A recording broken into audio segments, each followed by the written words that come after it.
Assalomu alaykum, aka-ukalar, hurmatli parvozlar. Oyog'ini ochib, yuvib, tayyorlab oldim. Mana holatlarini ko'rishlaringiz mumkin. Xamir effekti bormi deganlar, juda chuqur, juda ahvoli og'ridi buni. Mana tortib olib chiqqan. Mana bu yog'ini ham. Kaftini ko'ringlar, qanaqa jo'ja xo'rozni kaftidek bo'lib qolgan. Xamir effekti bormi deganlar mana.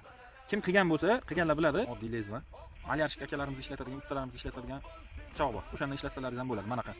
Ko'pchilik yarasini yuladi-da, xato qiladi. Mana yarani yulish kerak emas. Mana bunaqa qilib, sekin kesib, tayyorlash kerak-da. Chunki tagidan et o'sib keladi. Qonatmasdan kesib, mana chiroyli qilib oldik. Ikkinchi tarafini ham ochib, shunaqa chiroyli qilib olamiz. Tagidan o'zib bitib, o'sib keladi mana. Chiroyli bo'lib. Mana yara bo'lsa ham yumshagan bu. Mana. Buni hozir sizlarga ko'pchilik o'rgatmaydigan sekretini o'rgataman. Mazni qanaqa qo'yishni. Bu Liam Maz.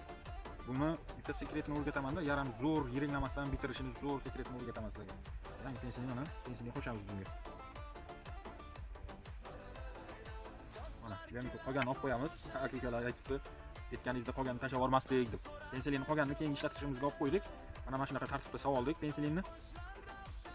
Yaxshilab aralashtiramiz endi aka-ukalar. Jamikol maz bilan pensilni aralashtiryapman. Qorib aralashtirib oldim. Endi oyog'iga qo'yaman, xudo xolasa hozir qo'yib bog'lash jarayonini ko'rsataman. Mazimizni ikkimizga qo'yib tayyorlab oldik. Mana xo'rozlarga sekin yarasiga qo'yamiz deb. Buni bog'laymiz endi.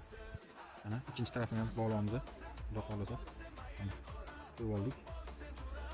Aka-ukalar bog'lab olamiz. Lekaplastr bilan chiroyli qilib bog'lab oldik. Odam aplikasini olamiz.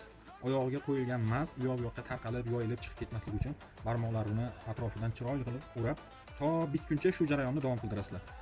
Manfaatli bo'lgan bo'lsa, aka-ukalar, yana nimalar qiziq bo'lsa, kommentariyaga yozinglar. Sizlarni qiynagan savollarga javob berib, video qilib boramiz. Mehnatimiz yoqqan bo'lsa, like, podpiskani ayamizlar degan umiddamiz.